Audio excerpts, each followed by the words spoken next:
Malubha ang isang pulis matapos niyang iligtas sa tangkang pangingidnap ang isang Indian national sa Pasay. Si JP Soriano, naka-alerto 24. Napasugod ang pulisya sa bahagi itong Libertad sa Pasay City kahapon nang mabaril ang kabarong si Senior Inspector Renato Apolinario. Hinahabol nila ang may-anim doon sa salarin na nakaengkwentro ni Apolinario.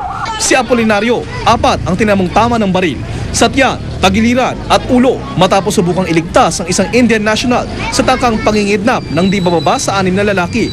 Galing daw ng Christmas party si Apolinario na makitang insidente, kaya agad daw inilabas ng pulis ang kanyang baril. Nagpakilala pa raw ang isa sa mga suspect na pulis at nagsabing huwag siyang makialam.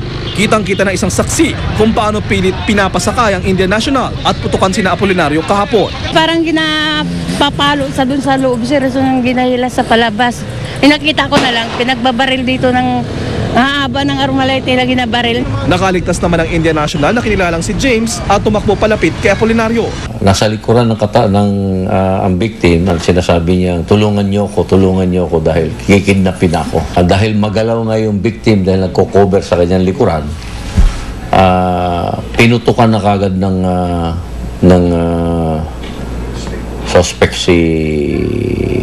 itong victim. Nagtamo rin ng dapistang balang Indian national na labis ang pasasalamat kay Apolinario. Pero si Apolinario, kritikal ang lagay kahapon at inoobserbahan pa ngayon sa isang ospital sa Pasay. Masakit para sa asawa ng pulis ang sinapit ng asawa, pero matatag daw ang loob niya dahil ginawa lang ng asawa ang kanyang trabaho. At ngayong magpapasko, dasal lang niya ay madugtungan ng buhay ng mister. Hanggang magdamag kahapon, pray pa rin ako. Pray ako, pray ko nila. Lahat ng madreng nagubunto na. Parang i-pray lang mabuhay lang siya. Dahil marami pa kami tinutulungan ng tao. Hindi lang siya, pati kapulisan niya, mga PO1, siya rin ang tumutulong.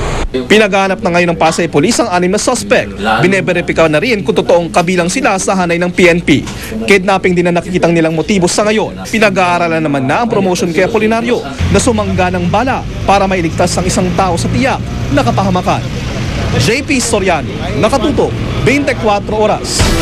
Isang motorsiklo na nakaparada sa harap ng isang bahay sa Pateros ang natangay ng mga magnanakaw at kitang-kita sa CCTV kung gaano kabilis ang galaw ng mga sospek.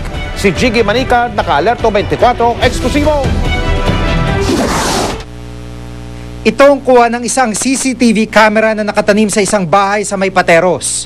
Sa video makikita ang isang nakaparadang motorsiklo sa labas lamang ng bahay. Ang may-ari nito ay bisita lamang sa isang party nitong 12 ng Disyembre. Maya-maya pa, 2 riding in tandem ang magkasunod na dumaan at ayon sa mga otoridad, ang siya manong sumipat sa pupunteryahin nilang motor. Ilang sandali pa, isang lalaki naman ang lumapit para tuluyan ng kunin ang motorsiklo.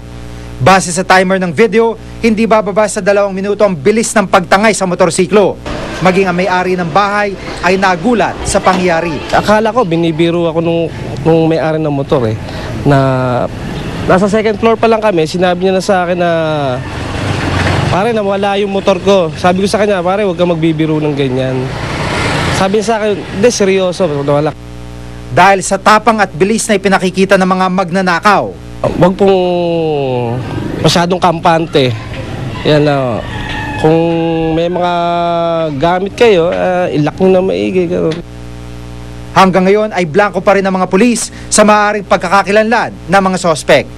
Jiggy Manica, nakatutok, 24 oras. Chika Minute!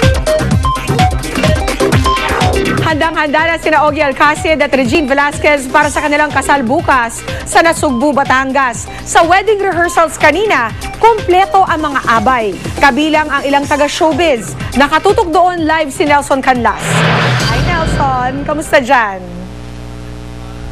Pia, 24 oras bago idaos ang tinatayang Wedding of the Year ni Ogie Alcacid at Regine Velasquez ay masusi ng pinaghahandaan ng venue kung saan idaraos ang kanilang wedding ceremony at ang wedding reception bukas dito sa Nasugbu, Batangas. Sa exclusive resort ng Terrazas de Punta Fuego, magpapalitan ng I do sina Ogie at Regine. Naglagay ng clear stage sa ibabaw ng infinity pool sa gilid ng bundok. Ito ang view habang ikinakasal sila bukas sa bandang alas 2:30 ng hapon. Very challenging daw ang pagsasaayos nito. Okay, that alone poses a lot of challenges where to put the cameras kasi nga katabi mong bangin. Okay? Dun sa ano naman sa reception naman, tabing dagat. Bago magdilim, dumating ang bride para sa wedding rehearsals. Bakas ang excitement sa mukha ng songbird. Kumpleto na rin ang wedding entourage pati na ang pamilya ng bride at groom. Ilan lang sa mga kaibigan ng soon to wed na sina Ogie at Regine ang nakita namin dito kanina, kabilang na mag-asawang Dingdong Avansado at Jessa Zaragoza. Narito rin ngayon sina Michael V at Jaya. Masasaksihan lamang ng 150 guests ang wedding dahil na rin sa kakulangan ng space sa venue. Pero inaasahang lolobo ang dami ng taong a-attend sa kasunod nitong wedding reception sa beach. Masasaksihan naman ng ating mga kapuso ang kabuuan ng paghahandang ito sa Duet to Forever sa Sunday night box office sa Linggo ng gabi. Hindi lang yung ceremony makikita nila, makikita na lahat yung behind the scenes, yung paano nang nabuo yung konsepto ng kasal, yung story ni Ogie at ni Regine. So yung buong special na yun na mapapanood nila sa 26. Pia, ibabahagi ko lang sa iyo ang mood ngayon dito sa Hilltop Venue. Napakalamig ng simoy ng hangin. At sa bandang kanan ko ay full moon, kaya masasabi kong romance is in the air. Kaya bukas, Pia, get ready to fall in love. Max naman. Maraming salamat, Nelson Canlas. At ngayong gabi po ang premiere night ng si Agimat at si Enteng Cabussote. Nakatutok si Lar Santiago live mula naman sa SM Mega Mall. Hi, Lar! Pia, masasabing super successful ang premiere night ng si Agimat at si Enteng Cabussote. At ang dami-daming taong dumating, matanda, bata, babae, lalaki, narito silang lahat. At kasama natin ngayon ang mga pangunahing bituin ng pelikulang si Agimat at si Enteng Cabussote. Siyempre, si Bossing, Vic Soto, si Senator Bong Revilla, si Sam Pinto at si Gwen Zamora. So, Bossing, ano masasabi niyo dito sa tagumpay ng premiere night?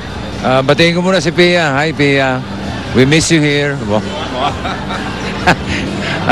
Nakakatuwa dahil parang totoo nga talagang marami nag-aabang kay Agimat at kay Enteng Cabussote.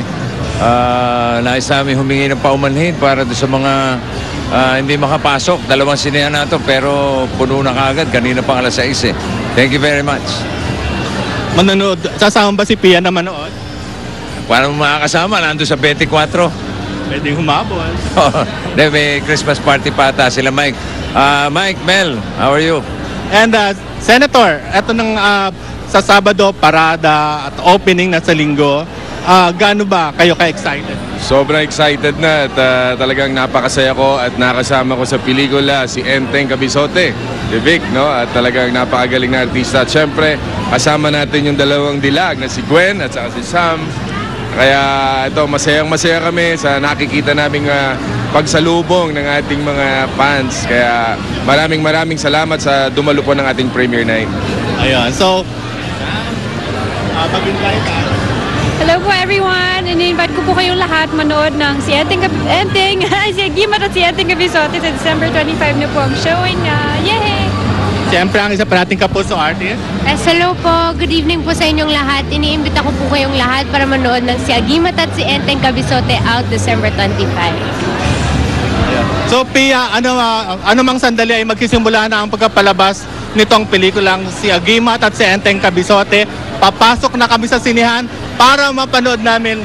Kami ang maunang makapanood ng si Agimat at si Enteng Cabussote. Senator! Yes, kita-kita po tayo sa sinihan sa December 25. Si Agimat at si Enteng Cabussote. Pabaskong handog po namin ni Senator Bong para sa inyo lahat, para sa buong pamilya at para na rin kay Mel at kay Mike. At lalo-lalo sa iyo, para sa iyo, Pia. Merry Christmas! Merry Christmas!